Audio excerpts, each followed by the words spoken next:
పేదవాళ్ళ కోసమే మనం ఈ పింఛన్ ఇస్తున్నాం. అదే మాదిరిగా సరే మీకు ఇల్లు లేదు, ఇల్లు కట్టేయమంటాం. మెయిన్గా మీకు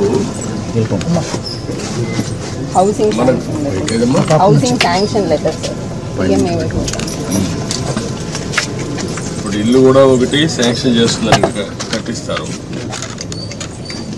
ఆయన పాములు సార్ ఆయన పేరు మీద వచ్చింది.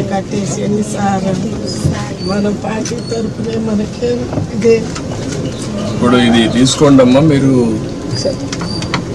సిఆర్డిఏ మీరు కలిసి ఈ ఏరియాలో ఉండే వాళ్ళకి ఇండ్లు ఇలాంటి వాళ్ళకి కొంతమంది కట్టుకోలేని కట్టిండాం. పట్టుకోవాలి.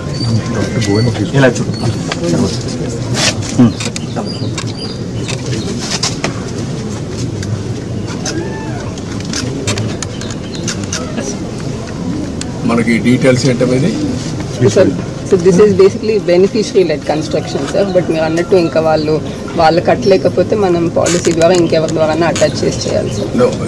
What is the amount? 1.8 sir. 1.8.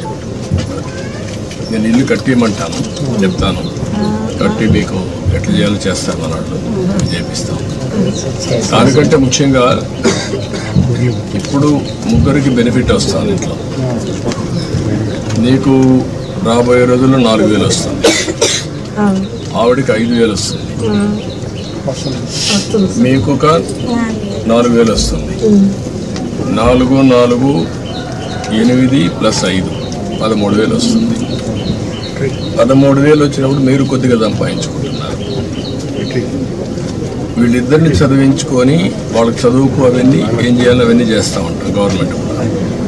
కానీ 10 రూపాయలు సంపాదించుకునే మార్గం ఎందుకు ఆలోచించకూడదు? మీరు మీ కష్టార్జితంతో మీరు బతుకుతున్నారు. ఒక్కసారి పిల్లల్ని బాగా చదివించారనుకో మీ జీవితాలు మారు. ఇంకా డబ్బులు సంపాదించే మార్గం ఏంటి? నేను అన్నీ ఆలోచిస్తున్నా. పేదరికం లేని సమాజం అంటే ప్రతి ఒక్కరికి కూడా కనీస ఆదాయం సంపాదించే మార్గం మీకు చూపించాలనేది నా ఆలోచన.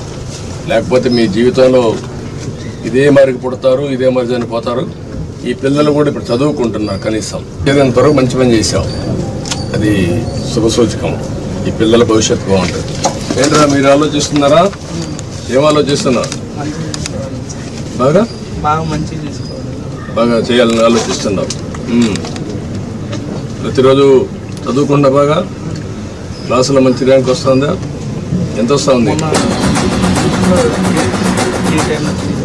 310 వచ్చాయి 500కి. నీకంటే ఇంకా ఎంతమంది బాగా వచ్చారు? వాళ్ళకంటే నువ్వు ఎందుకు ముందు? నువ్వేంట్రా 7th క్లాస్లో కామన్ ఎగ్జామ్ అయింది కదా, అయిందా? అప్పుడు ఎంత వచ్చాయి మార్క్? 100కి 80 వచ్చాయి. నీకంటే ఎక్కువ వరకు వచ్చింది. ఎవరు వాళ్ళు? ఇద్దరికి వచ్చింది. వాళ్ళకంటే ఎక్కువ నీకు ఎందుకు రావు? మీ అమ్మ కష్టపడుతుంది కదా, నీకోసమే కదా, కూలి పని చేసి చదివిస్తాను కదా, నువ్వు కూడా పట్టుదల చదవాలి కదా. ఓకే, చదువుకోండి, బాగా పైకి వస్తారు. నేను అన్నీ ఆలోచిస్తాను. ఆలోచించి మిమ్మల్ని ఎట్లా ఆర్థికంగా పైకి తేవాలి. ఇప్పుడు గవర్నమెంట్ ఇచ్చే సహాయం ఇస్తూనే మీరు 10 రూపాయలు అదనంగా సంపాదించుకొని ఖర్చు తగ్గించుకొని భవిష్యత్తుకు కూడా ఒక భరోసా ఉండేట్టుగా ఆలోచించేద్దాం. సరేనా? ఇమ్మీడియట్గా చేస్తాను. నేను చెప్పాను కదా, లేకపోతే నేను